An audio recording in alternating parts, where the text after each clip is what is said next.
La Voz de América presenta. La guerra contra las drogas ha fracasado. Presidente de Colombia se estrena ante la Asamblea General de Naciones Unidas cuestionando la política antidrogas estadounidense. Desde Nueva York exponen una serie de retratos de presos políticos de Cuba, Venezuela y Nicaragua para pedir por su liberación. Además, cifra récord de migrantes detenidos en la frontera sur estadounidense, reporta la patrulla fronteriza. Y autoridades de Texas investigan el traslado de migrantes venezolanos a otros estados.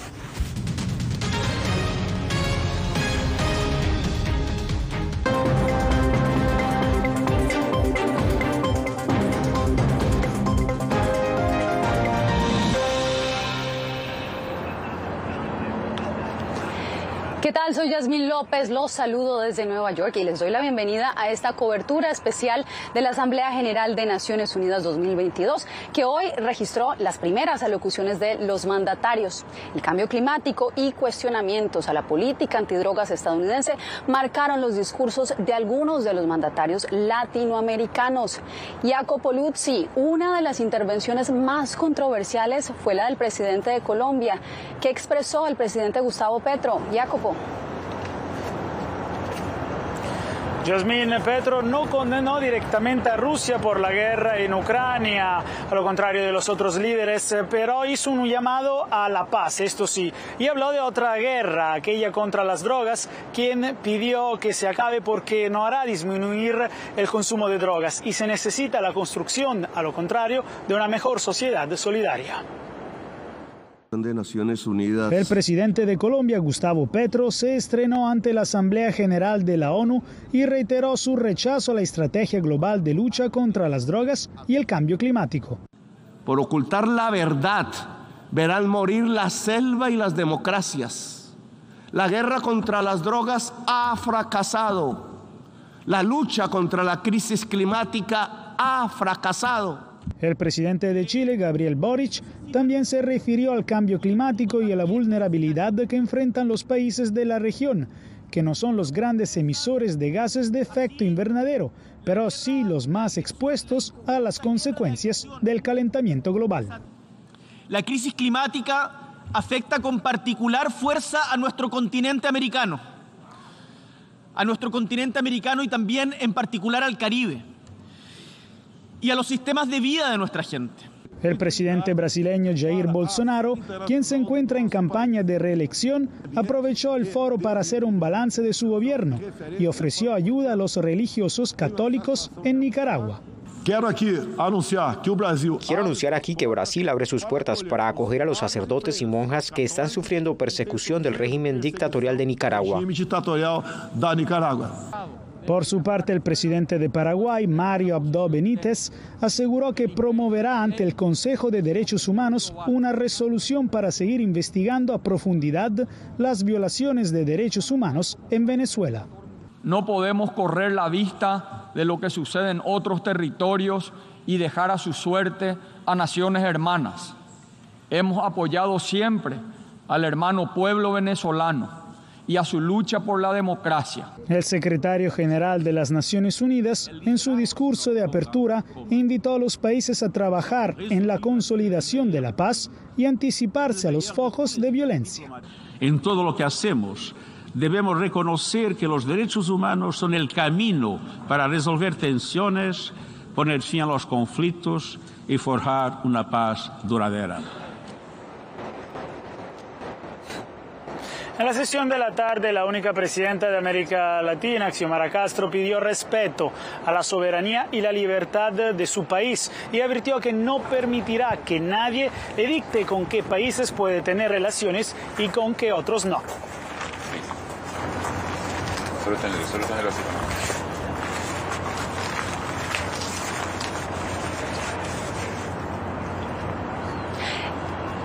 Bueno, ese era el informe de Jacopo Luzzi, y mientras los dignatarios se dirigen al plenario de Naciones Unidas, miembros de la diáspora venezolana, cubana y nicaragüense reclaman aquí en Nueva York la libertad de sus familiares, presos políticos encarcelados en sus países. Ronen Suark estuvo con ellos y entrevistó, entre otros, a la esposa del ex candidato presidencial nicaragüense Juan Sebastián Chamorro.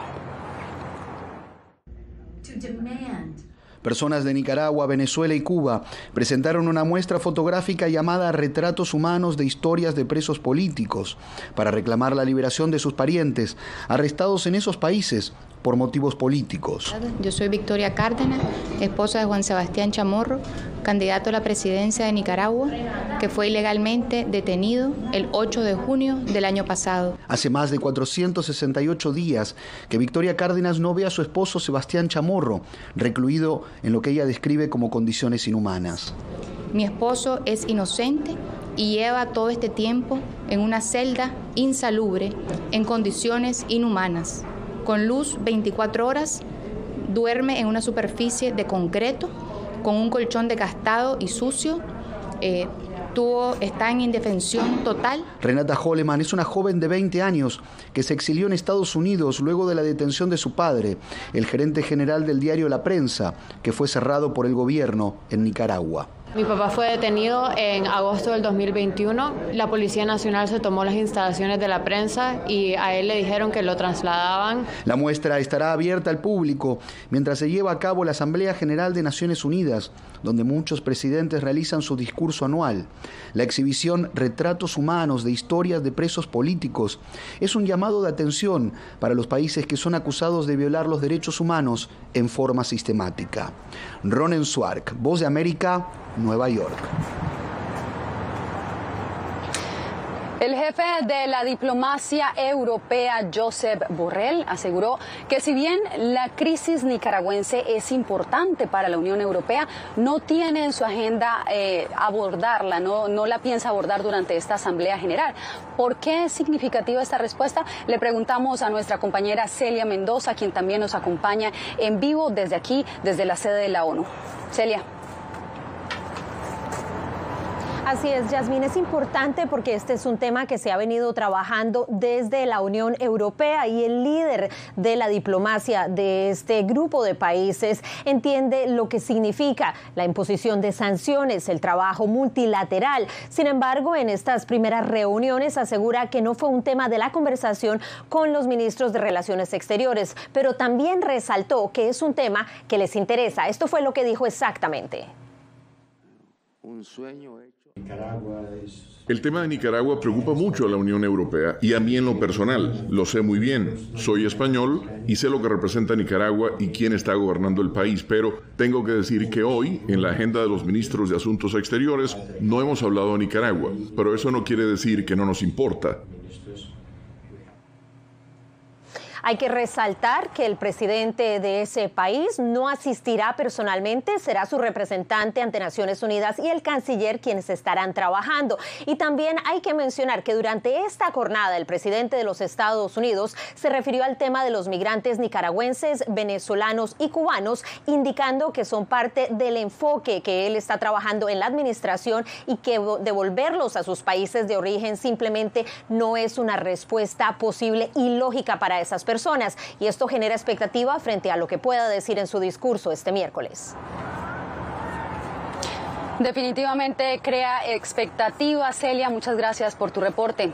Bien, Argentina hizo un llamado para que cese la invasión en Ucrania y se establezcan mecanismos para garantizar la seguridad económica y política en el mundo. Natalí Salas Guaitero está en vivo con nosotros. Natalí, ¿cuáles son los temas bandera que Argentina expuso ante el Pleno de la ONU?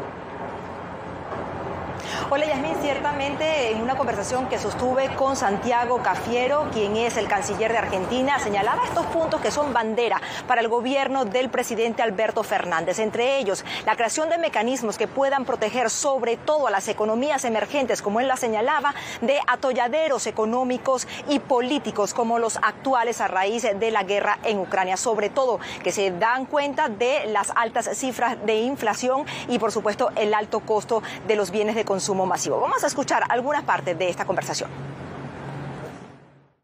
No solo el llamamiento al cese de hostilidades, sino también la necesidad de que se diseñen herramientas para contener el aumento de los precios de la energía, de los alimentos, que eso está provocando serios daños desde el punto de vista de la seguridad alimentaria en América Latina y el Caribe.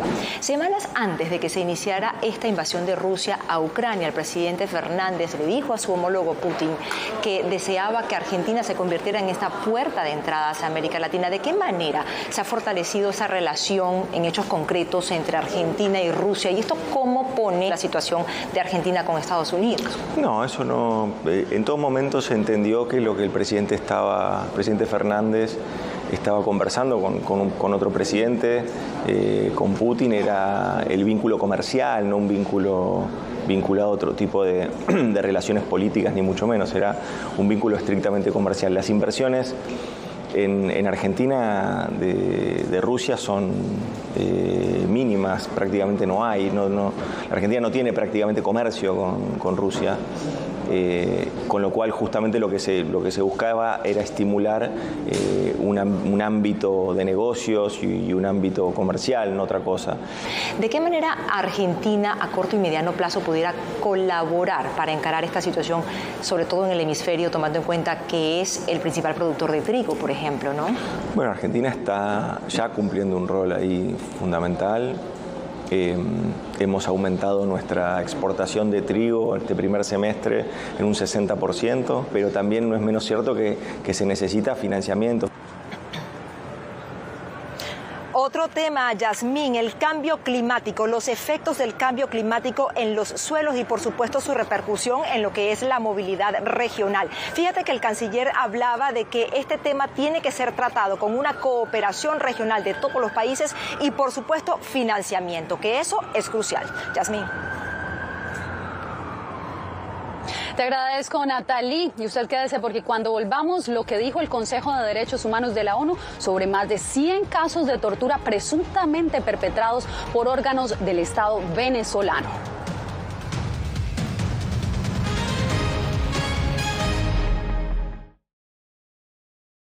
Hace un año fueron despojadas de todo en su tierra. Pero lejos de silenciar su talento, desde su exilio obligado, sus notas musicales ahora se escuchan en todo el mundo.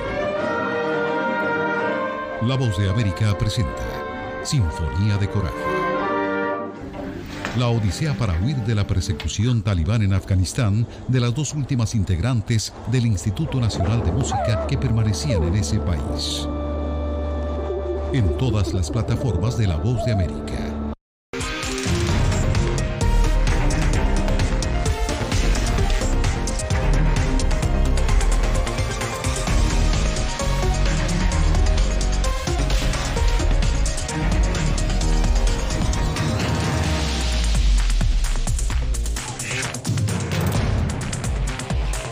Venezuela 360, cada semana por La Voz de América. ¿Qué tal? Desde Washington comienzan las noticias en El Mundo al Día. Día a día, desde la capital de Estados Unidos y donde se producen las noticias que más te impactan. El objetivo es llegar al otro lado de la frontera para pedir asilo. La Voz de América te conecta con El Mundo al Día. Los hechos más allá de la noticia. Para que tomes decisiones bien informadas.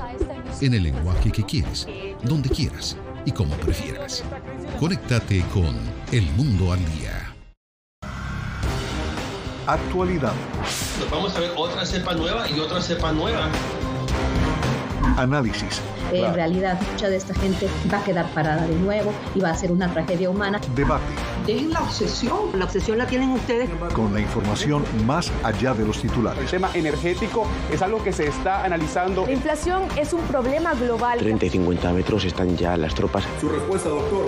Todas las semanas por La Voz de América.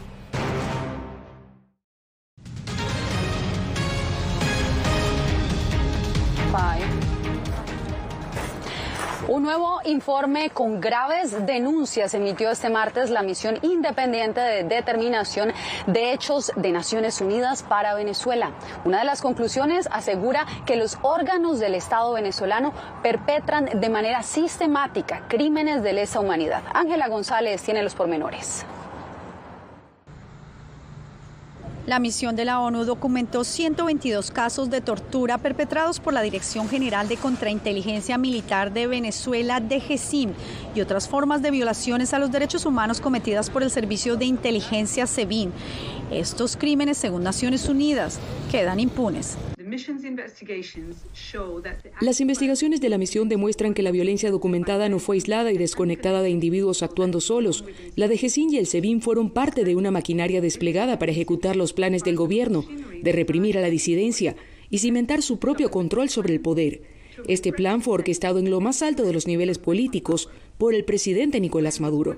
La misión de las Naciones Unidas también alertó sobre el aumento de la criminalidad en el estado de Bolívar, la principal zona minera del país, porque asegura que allí se libra una batalla entre actores estatales y bandas criminales.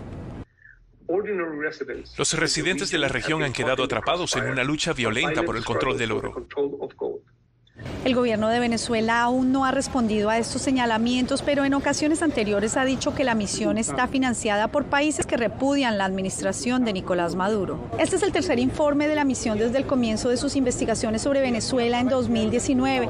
Sus conclusiones se basan en 246 entrevistas confidenciales con víctimas, sus familiares y exfuncionarios policiales y militares. Ángela González, Voz de América, Nueva York. El secretario de Estado de Estados Unidos, Antony Blinken, se reunió este martes en Nueva York con su homólogo turco Mevlut Cavusoglu sobre maneras de promover la coordinación y la unidad de la OTAN en respuesta a la guerra de Rusia contra Ucrania, según un comunicado del Departamento de Estado. Por otra parte, en el marco de la Asamblea General de Naciones Unidas, Blinken participó en el lanzamiento de una alianza para la resiliencia económica de las mujeres afganas, donde aseguró que las mujeres, sin importar dónde viven, deben gozar de los mismos derechos en todas las facetas de sus vidas.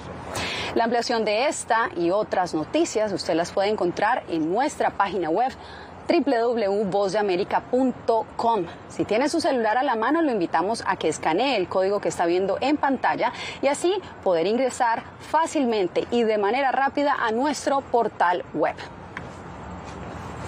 El número de migrantes detenidos en la frontera alcanzó una cifra sin precedentes. Laura Sepúlveda nos reporta que la patrulla fronteriza responsabiliza por el incremento de migrantes a los regímenes comunistas fallidos en el hemisferio. Poco más de 2 millones de personas fueron detenidas en la frontera sur de Estados Unidos cuando intentaban ingresar al país de forma ilegal durante el año fiscal en curso, que empezó el 1 de octubre de 2021, según cifras publicadas por la patrulla fronteriza. Ciudadanos de México, Venezuela y Cuba fueron los más detenidos durante el mes de agosto. La tendencia le ha generado críticas desde el Partido Republicano a la administración Biden. El gobierno demócrata, por su parte, califica el envío de migrantes de zonas fronterizas a ciudades y estados santuarios como jugar a política con seres humanos. Los regímenes comunistas fallidos en Venezuela, Nicaragua y Cuba están impulsando una nueva ola de migración en todo el hemisferio occidental, incluido el reciente aumento de encuentros en la frontera suroeste de Estados Unidos. Según datos compilados por el New York Times del Departamento de Seguridad Nacional, se ha permitido permanecer en el país a 1 millón de personas que solicitan asilo. La abogada de inmigración Claudia Bernal explica las justificaciones más comunes entre dichas solicitudes recientes. Frustración en cuanto a la realidad económica de sus países, la imposibilidad de obtener medios o trabajo, o que no tienen nada de comer, o que no hay empleo, o algunos también expresan la inseguridad que se vive en términos generales en la zona donde están viviendo. Bernal explica que estas dificultades son legítimas, pero no caben entre los 5 aspectos cobijados por la ley estadounidense sobre el asilo, que se refiere a miedos creíbles por asuntos religiosos, de raza, nacionalidad, opinión política o por hacer parte de determinado grupo social. Laura Sepúlveda, Voz de América, Texas. Entre tanto, en Delaware, la gobernación y grupos comunitarios se movilizan ante la posible llegada de un avión con inmigrantes indocumentados desde Texas. Mientras tanto, allí, las autoridades estatales abrieron una investigación penal sobre el supuesto engaño a migrantes venezolanos para trasladarlos al estado de Massachusetts. El gobernador republicano de Florida, Ron DeSantis, ha dicho que esta movilización fue ordenada por su despacho. La oficina del alguacil del condado de Bexar, en Texas, inició una investigación penal en torno al traslado de 48 migrantes indocumentados venezolanos hacia la exclusiva isla de Martha's Vineyard, en Massachusetts. Bajo falsos pretextos fueron llevados a quedarse en un hotel por un par de días. Fueron trasladados a un avión donde volaron a Florida y luego finalmente volaron a Martha's Vineyard. El gobernador de Florida, Ron DeSantis, afirmó que el traslado fue ejecutado para conducir a estas personas hacia jurisdicciones con beneficios migratorios. Nuestro mensaje para ellos es que no somos un estado santuario y es mejor poder ir a una jurisdicción santuario. Y sí, ayudaremos a facilitar ese transporte para que se puedan ir. Estas declaraciones generaron controversia entre organizaciones que apoyan a los venezolanos que emigran a Estados Unidos. Por ejemplo, AIVAC estima que es necesario resguardar las fronteras. No sabemos quién está entrando. Ahí pueden entrar maras truchas, ahí pueden entrar Hezbollah, ahí puede entrar quien le dé la gana. No podemos decir que son gente que vienen a pedir asilo político todos. Al otro lado de la moneda, el Venezuelan American Caucus reclama que la decisión de DeSantis sobrepasa indebidamente a las autoridades migratorias federales. Nosotros exigimos una investigación, exigimos que no se siga usando a los venezolanos como piezas en su tablero político. José Bernadette, Voz de América, Miami. Cientos de miles de personas amanecieron sin agua ni energía en Puerto Rico tras el paso del huracán Fiona. Al menos 5 muertos registran las autoridades, 2 en Guadalupe, otros 2 en Puerto Rico y 1 en República Dominicana. Este martes, Fiona pasó por las islas Turcas y Caicos como una tormenta de categoría 3 después de devastar las viviendas de los más de 3 millones de habitantes de Borinquen. El Centro Nacional de Huracanes de Estados Unidos informó que es probable que la tormenta se fortalezca aún más hasta convertirse en un huracán de categoría 4 a medida que avanza hacia Bermudas. Bien, y nosotros seguiremos en esta cobertura de la Asamblea de Naciones Unidas. Nos vemos en minutos con más información.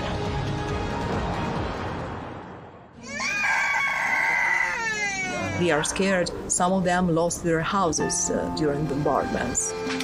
Si quieres conocer más de estas historias, conéctate en Boa Plus con Alas que Ayudan y viaja con la Voz de América en el avión que un piloto argentino puso a disposición de más de 1000 ucranianos, con niños, mujeres y personas con enfermedades que escaparon de su país, que huyeron de la guerra en busca de refugio hasta que lograron reparar sus alas rotas.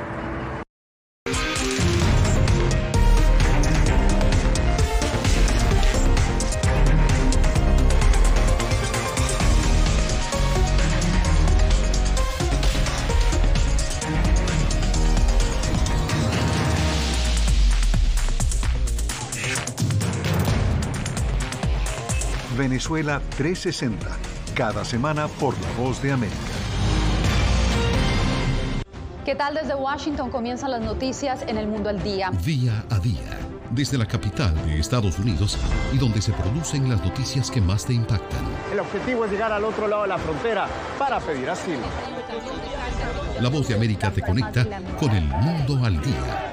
Los hechos más allá de la noticia. Para que tomes decisiones bien informadas, en el lenguaje que quieres, donde quieras y como prefieras. Conéctate con El Mundo al Día. Actualidad.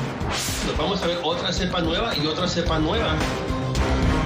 Análisis. En realidad, mucha de esta gente va a quedar parada de nuevo y va a ser una tragedia humana. Debate. Dejen la obsesión. La obsesión la tienen ustedes. Con la información más allá de los titulares. El tema energético es algo que se está analizando. La inflación es un problema global. 30 y 50 metros están ya las tropas. Su respuesta, doctor. Todas las semanas por La Voz de América.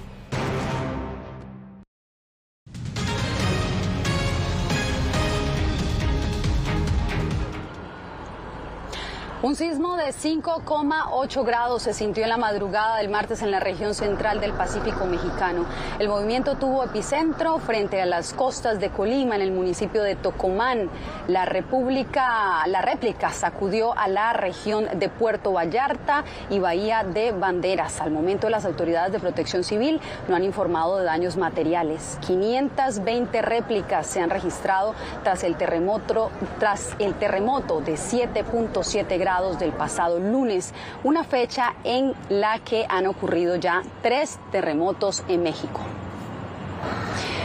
Entre tanto, en Los Ángeles hay preocupación por el aumento de la indigencia entre la comunidad latina. Verónica Villafañe nos presenta el más reciente informe de las autoridades.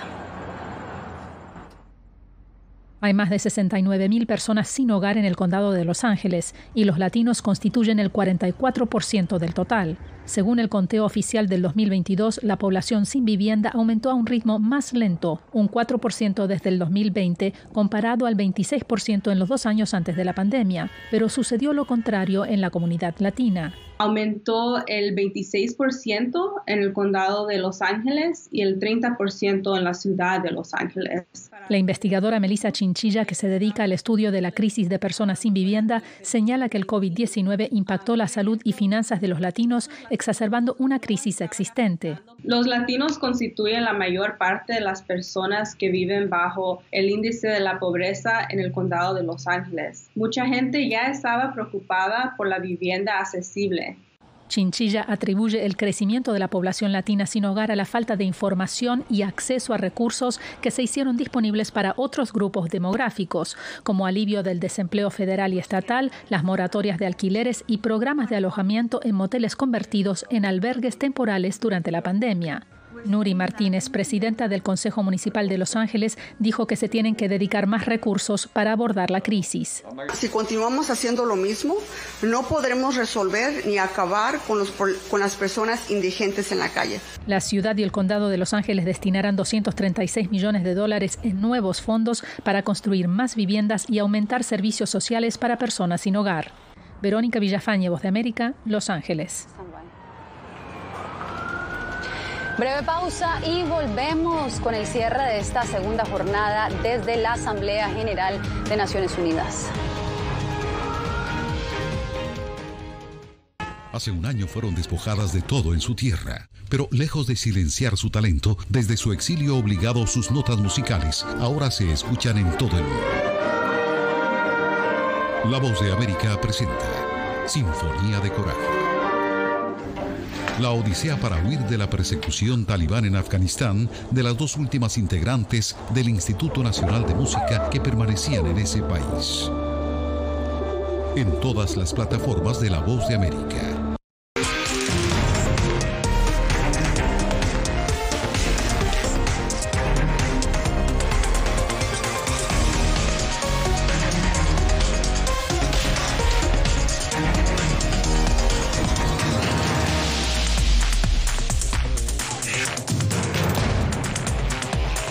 Venezuela 360, cada semana por La Voz de América. ¿Qué tal? Desde Washington comienzan las noticias en El Mundo al Día. Día a día, desde la capital de Estados Unidos y donde se producen las noticias que más te impactan. El objetivo es llegar al otro lado de la frontera para pedir asilo. La Voz de América te conecta con El Mundo al Día. Los hechos más allá de la noticia. Para que tomes decisiones bien informadas, en el lenguaje que quieres, donde quieras y como prefieras. Conéctate con El Mundo al Día. Actualidad. Nos vamos a ver otra cepa nueva y otra cepa nueva. Análisis. En realidad, mucha de esta gente va a quedar parada de nuevo y va a ser una tragedia humana. Debate.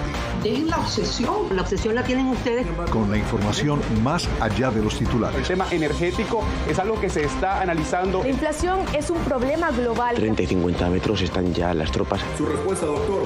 Todas las semanas por La Voz de América.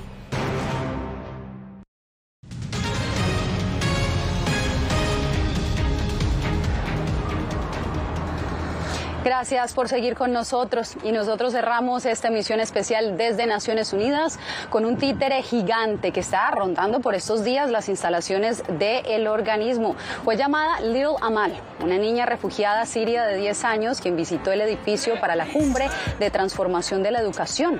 Se reunió con la vicesecretaria general Amina Mohamed y su propósito ha sido representar a los millones de niños desplazados de todo el mundo, recordando que la educación es un derecho básico. Amal estará en la ciudad de Nueva York hasta el 2 de octubre. De esta manera nos despedimos desde Nueva York. Gracias por permitirnos entrar a sus hogares. Les informó Yasmín López.